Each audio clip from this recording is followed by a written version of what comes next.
So attachment to email. So Limpros Group, their motto is academic excellence. And then the content is who they are, their strategy, stakeholders. Remember, stakeholders is much broader than shareholders. It includes group of stakeholders such as parents, learners, teachers, communities, and maybe others. Then number 4, it's their shareholders, directors, overviews of the schools division, tertiary division, summarize financial information, the key risks, and future prospects. Then we come and say that, who are we? They've already told us they were founded in 1985. We have grown to operate 25 schools and 11 tertiary campuses, which have all been developed from scratch. Then I note that. So they are not afraid. So let me just do this because I want to have what do you call this? A note on this slide. Oh yeah, on this slide. So I note the number of schools we've already noted. We are told that what they've been developed from scratch. So developed from scratch. What is happening? Where is my, yes. Something is happening. What is happening to my note? Let me just do it again.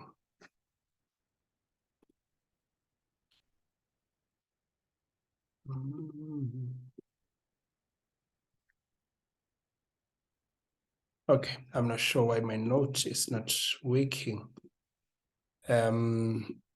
But it's really unfortunate. Oh, I cannot. Oh, developed from scratch. So, meaning no acquisitions, no M&A, meaning they have no experience with acquiring what? Acquiring other companies. So if we see them considering this as a strategy, we'll be worried about them, and we can raise lack of experience as one of our concerns.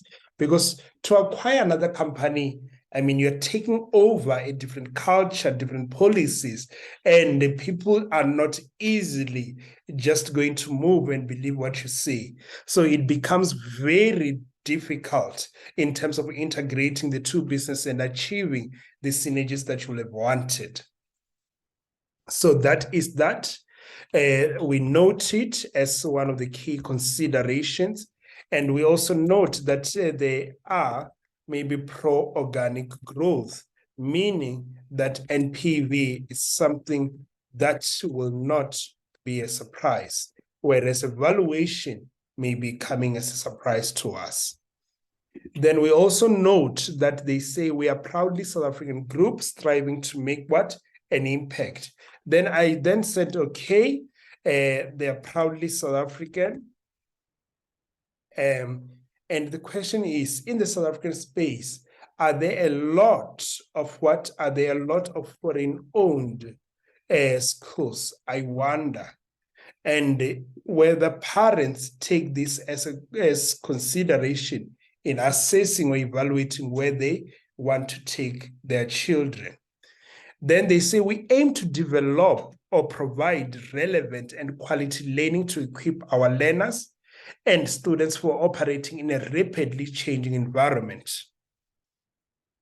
Noted, we believe we have a responsibility to enhance our operating models by focusing on learners and students rather than pushing down of knowledge by teachers and lecturers.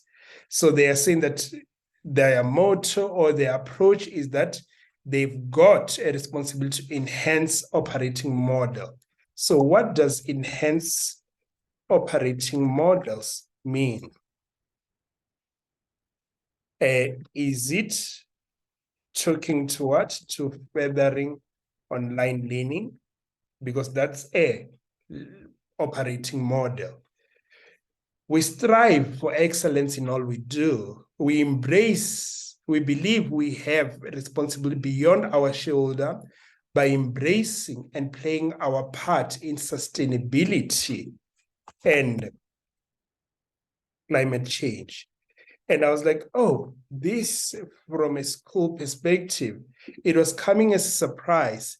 And for me, it is like, in what ways do schools play a role in this regard? I wonder, but I'm thinking ESG, it's something that has become quite prominent, and it could be something that the assessors wanted to trigger and want us to think about. But there is not much at this point. It will be, if it's in there, likely further developed. But so far, there's nothing much I can do. It's just to note and start thinking about. And from a doing perspective, maybe there is answering this question. Answering this question could involve looking through the listed private schools companies. Then number 2, they say our strategy is managing relationship with all stakeholders, aiming to empower, enable, and deliver value. And there is an intense focus on providing outstanding client services. And then they're striving for what? For academic excellence, driving sustainable growth, constantly innovating our product offerings, curricula in our schools, and learning offerings in our tertiary divisions. And when it comes to that, we are now saying that you are talking to us about innovating product offerings. What does it mean? It really feels that there is going to be something that they will be doing. So at this point, I'm not sure what it is. But if it's online learning, I'll not be surprised. Because that's one area where they clearly told us they've not further developed. Embracing transformation by offering learners and students who come from under-resourced communities and households opportunities to study at our schools and tertiary campuses. So there is another element of ESG, the social element, and we can see as evident from this kind of support for learners. And it says to come and study, meaning that these are likely what? Bursaries. All right, so interesting business. Then the stakeholders, they've just listed them. We note it. Anyone who stands out, maybe that we need to think about where they fit in. Learners tick, parents tick, shareholders tick, employees and contractors tick. The independent contractors, those are the markers. Regulatory bodies in the government, I'm thinking about the likes of Department of Education and any authorities. They don't have accounting, but one will have then expected that to be talking to what? To be talking to the likes of SAICA, the likes of ARBA. But in this case, when you look at the kind of programs they offer, maybe not so far. Then communities, alumni, lenders and funders and suppliers. So we are saying that this is a very comprehensive one, and it does not seem to do what? It does not seem to have any stakeholder that will not have naturally expected to be found. Then we have our shareholders, and immediately we note how the shareholding distribution looks like. And it is evident in this picture right here that there is an entity controlling it right now, which is called Genuine Equity Interest Group. Then the CEO is Jerry. Remember, Jerry was CC'd on this email from Susan. And Susan herself has 5%, whereas Jerry have got 10. Then there's the Employee Share Trust, which has got another 5, and the Empowerment Fund, which has got what? 20%. So this is very interesting, and you can really see the heart of what? The heart of this organization, which is the fact that it looks after its employees, and it is contributing to the general what? To the general market. It is contributing. So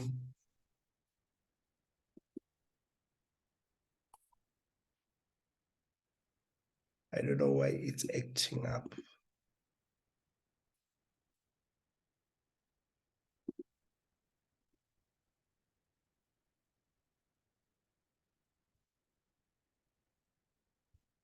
So we see its commitment to be by having a significant shareholder, a significant empowered shareholder in the company. So we like that. And then we are also mindful that they look after the employees. And they then said what? Then we look at where the others are sitting, other than Genuine Equity Group. It is evident that no one has significant influence or control in the company. Then they say the directors are firstly Tutu, who is the chairperson and the independent non-executive director. Then we've got Rose. Rose is then an independent executive director. Katleho, who represents the Empowerment Group, is a non-executive director. Terry and Denisa, they are also part of what non-executive directors, but representing the Genuine Equity Group. Then Jerry, who is the CFO, who is the CEO, is part of the board, and Susan is part of the board as well. Excuse me. In terms of just the mix of the board, we are not told their qualifications, we are not told of their age, and who we only, or what we are only admiring here is the number of non-executive directors, and the fact that the chairperson is independent non-executive director. So one will just need to mull this in and just be mindful about what? About governance, but nothing has been triggered so far. Then corporate governance, they say it prides itself on having a world-class levels of governance and strives to comply fully with King 4. All right. And we saw the board, it's an exemplary of that. The board of directors has only 2 subcommittees, the Audit Risk Committee and Remuneration Committee. Rose, who is then the chairperson of the Audit and the Risk Committee, and the other members are Denisa and Katlego. Shanice is invited to attend the meetings at the Audit and Risk Committee, but only as an observer. Do we have a problem with that? maybe you guys might do so, but I think a little bit of distance with Companies Act has led me to be not in a position to talk over this. Then Katlego, who was the chairperson of the Remuneration Committee, and other members being Shanice and Denise. Susan, however, is not a CA, but is highly qualified with master's degree in economics. So for me, that's an important thing to note, that the CFO is not a CASA. Please do not forget that, because there are specific provisions that are intended for someone. So there are specific provisions that are intended for chartered accountants, and one will not want to apply those if one is not a CA, because they are not bound by them. Then now, the operational information. We see that the Limpros pre-primary schools, we see the primary schools and the Meta High School. Oh, we are clear now that Limpros works at the primary level. Then we've got Meta working at what? At a high school level. And that's just from what? That's just from the schools division. Then there are also branded Limpros high schools. And when we quickly note, we note that the numbers was the same in 2019 and 2020. And then they jumped to 25, meaning there were 2 new schools. And when we talk about this, it is a matter of also appreciating that this number of schools are just happening immediately after what? The COVID and the related lockdowns. And one will say that, is it because the schools maybe were still being worked on close to finish and there was no sufficient time, so on and so on. So that is something that one just needs to think about. And then the number of paying learners, it's about 8,000 in 2021, rising from 4,738. And 2020, because of COVID, we see the numbers having dropped dramatically. Bursary students, we are told that there is free education to selected learners who meet qualifying criteria. And the total number of learners at the end of the year was 8.2, whereas we've got 7.1 and 7.5 as being the total number of learners. So the 8.2 that they told us earlier, it is the breakdown of it, that there is bursary student as well as number of paying learners.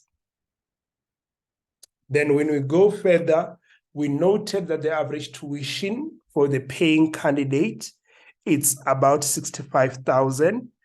And the early settlement discount, it's 4%. But I noted with concern that this was on a declining basis. So now it is a matter of what is the impact of Limpros reducing the discount. So what is the effect of reducing the 4.5 discount to simply 4%? Because this might have an impact on those that believe they may be able to qualify on the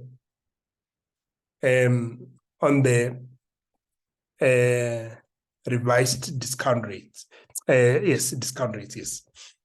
Then we are seeing that the number of learners whose parents opted for early settlement they've declined significantly.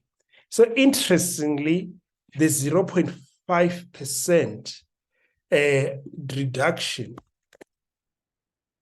reduction of the discount might have had a significant negative impact.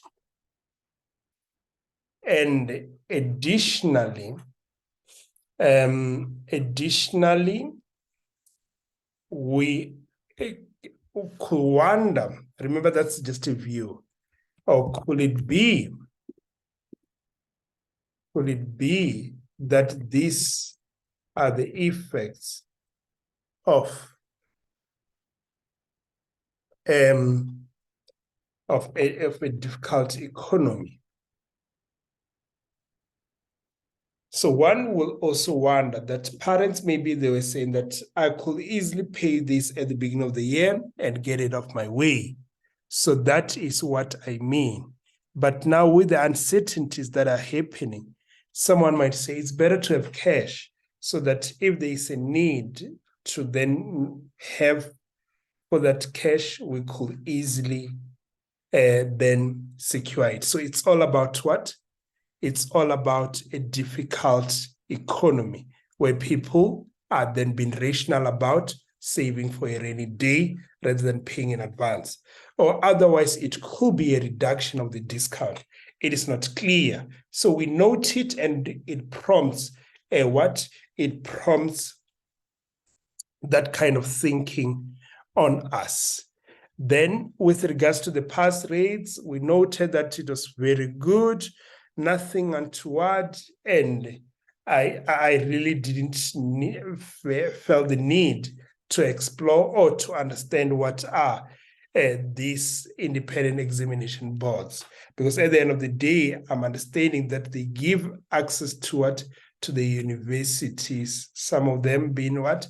Well-established university. Then continuing on the overview of the schools division,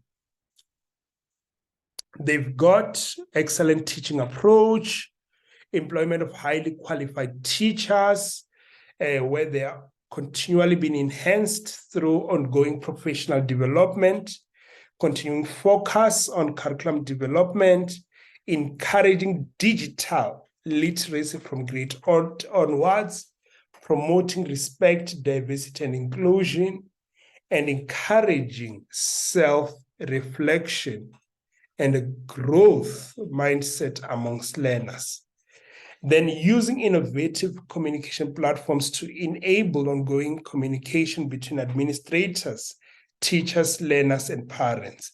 So very clear in terms of what they're trying to do and some of their plans, but nothing is coming up as an immediate thing for them to do. So at this point, if I had anticipated something around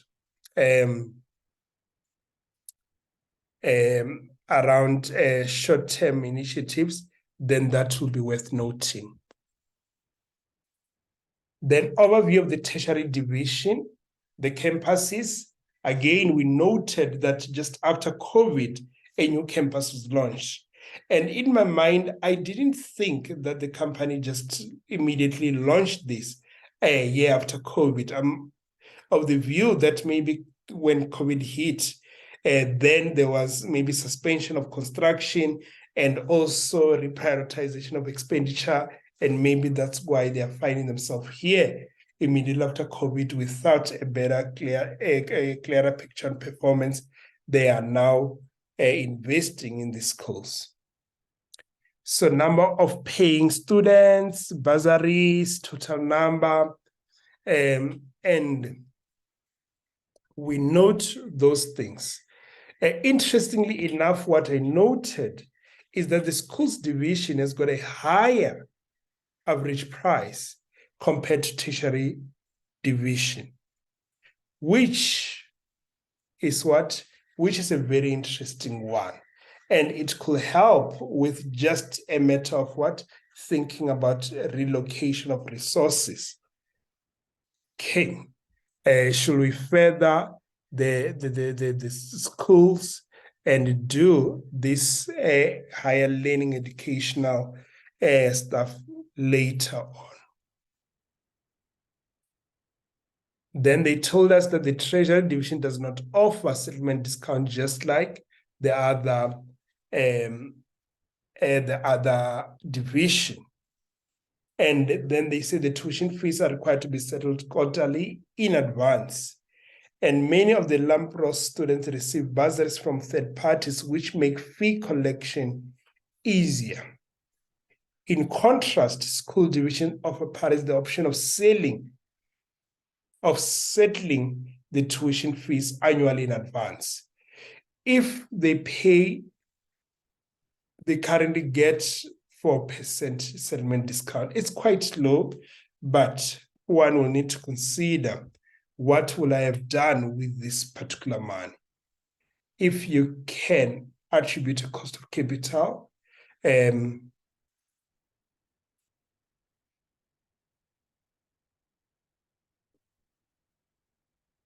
excuse me. So yeah, so if the tuition fees are not settled in full by the end of the year, the tuition results will be held until they do so. They also don't offer any student boarding facility, hence students need to arrange their own accommodation. So those are some of the things that are affecting the tertiary division. No settlement discount and planning to establish a boarding facilities. Overview of the division follows. They've got 3 different brands, interesting, which one of them is DMB, Brewster College, AIIA Institute. So those breakdown, they wanted to further break them down in terms of what is then the expectation. And they went to talk about what they do. So nothing is standing out, but I think I will note those 2 points I've raised. That one, there are no settlement discounts. And 2, that there is no student boarding.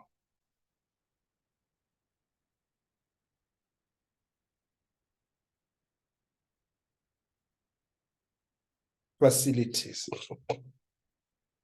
Then, looking at it in detail, we then start to see that the results were consolidated, where the schools division is sitting at about 5,450 in 2020 and 530 in 2021. So they've really recovered. Settlement discount seems to have been depressed, and the tertiary tuition is sitting at about 550,000, right? Wait, is 1,000, which is 550 million. And this is for 92 million. So this is a big group, almost R1 billion revenue generating group.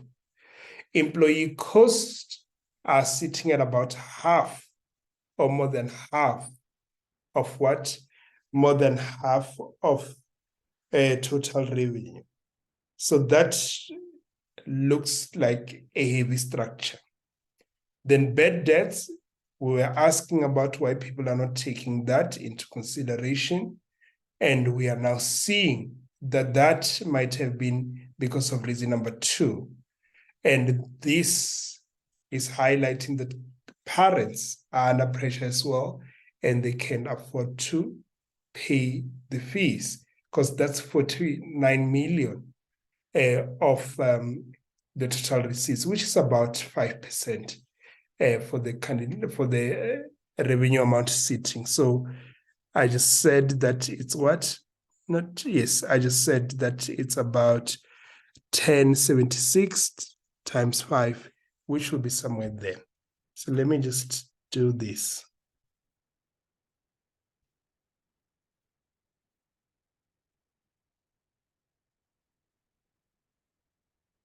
So I've got for 96, I'm just checking, divide by 1076. I just want to see how bad the bad debts are. About 4.6%. I was right about that 5%. Then previously, where were they sitting? They were sitting at 938 to 95. So 3.6. So there has been an uptake or an increase in bad debts. So there's increase in bad debts, expense. I'm thinking I'm missing a word. So that is a percentage of 3.6% to 4.6%, almost a 1 percentage point.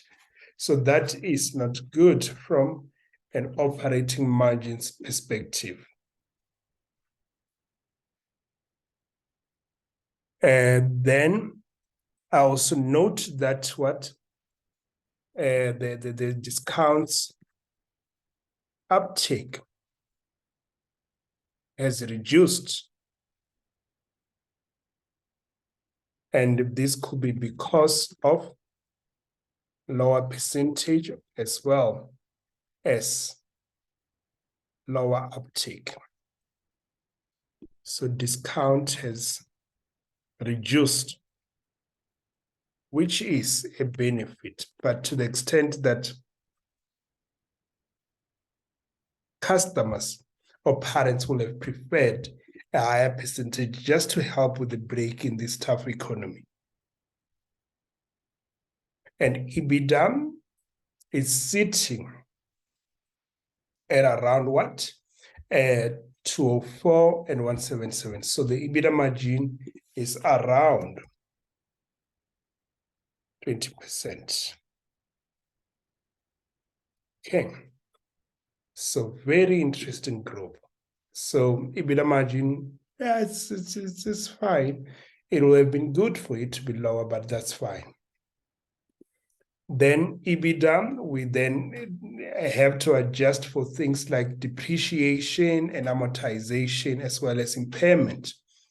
And impairment, you'll see that it's sitting under EBITDA, because one could say impairment is like an accelerated depreciation, where instead of depreciation going to happen over the next 3 years, it then happened immediately because of an impairment adjustment.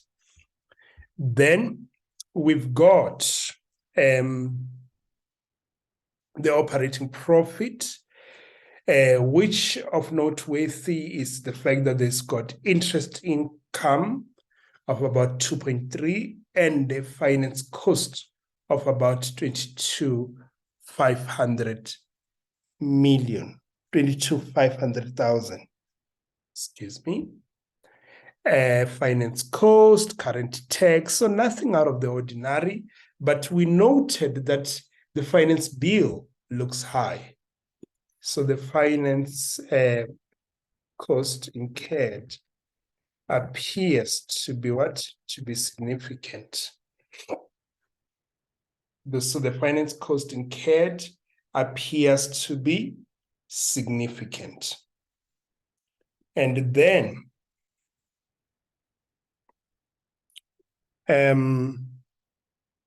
one will wonder, what is the interest being charged? Then I have to do 2,500 divided by loans, opening balance, 250, no short-term portion. So it's about 250. And that gives us a rate of 9% per annum, which is not bad. So it's what it is actually, it is really good. So that is what we note. Then anything noteworthy? Current tax is quite high. So current tax is to just see if one could attempt to recalculate maybe how one will have got into it. Then the SFP. SFP, we see land, which is expected given the number of campuses and schools that they now have. Then finish and fittings, which will just follow as more campuses are built, and then the floor equipment is invested in the floor equipment, meaning the chairs as well as the desk and so on. Then right of use, intangibles, trade and other receivables, cash and cash equivalents. And is that it?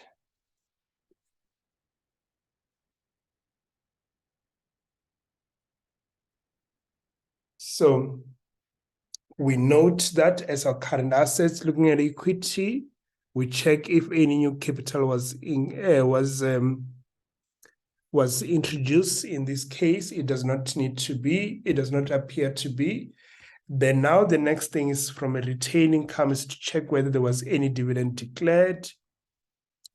So 930 minus 406,041. So about retained income increasing at 85,889, whereas 890. So I'm quite happy about how someone applied themselves to these numbers, and they are easy to follow.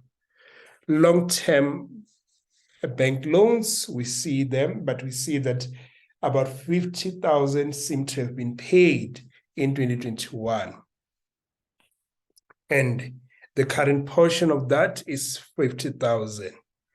Then there's also the current portion of the lease, the tax and other payables, fees that have been received in advance. And we are told that the bank gave Limpros a 12-month moratorium and loan payments in 2020. That is why there was no expected payment against the loan, or rather the current portion of the loan, this one here. Then the key risks. So in terms of the key risks, they've got reputational, to say things like security breaches. So the big ticket items, if they fail, then there's reputation being impacted. Then number two, it's then a matter of data privacy and leaks of sensitive information. So one, what could I be expecting? What are the mitigating factors for the outlined risks? Because maybe that could be the task, to say that data privacy has become a big thing. Now, how do we manage that? Help us. Then hacking of software information and databases, where someone then changes their results and undermining the integrity of the system. And then there's also the inability to extract and retain excellent teachers, which I see how it could be a threat to the operating model. I see the lack of access to water and electricity, which could increase the cost of operating, and failure to produce adequate returns on our investments, especially those in schools, tertiary campuses, as well as new developments. And lastly, the failure to accurately forecast financial results. So some of the things here are not so thought-provoking, but I think one that is just interesting is around reputational risk, data privacy and leaks of sensitive information, and hacking. Because this is something that has been on the news for some time, to say that that some of the big companies, what eventually happened is that they got their data compromised and people lost their key information. So one would then expect that from a ranking, they might somehow filter to be on top. Then, future prospects, what are we to take from it? This could then be further trigger considerations. When now they say that this will be a situation where they improve their blended learning, increase the interactive online, and executive education short courses, expand into Africa, and focus on data science program that can better equip students for the fourth industrial revolution. So very, very interesting. We have now a better sense of who Limpros is all about and the future prospects. What I've got as a question is, will this be further developed? Which is what you will unpack as we do the reflection for the specific sections. But now you just have a lot to dream, to think about and work through as part of just understanding this group. So I will also maybe, while I'm here, just to understand the focus of Curo and Advertech, just to do it, just to have a better understanding of where do they see themselves and how are they partnering with those key stakeholders to achieve long-term sustainability of the organization. Then is there something to note? And I think that's just about it. So in the last one, I'm just going to quickly go through the value creation process and just see how one will then be mindful of it in this context.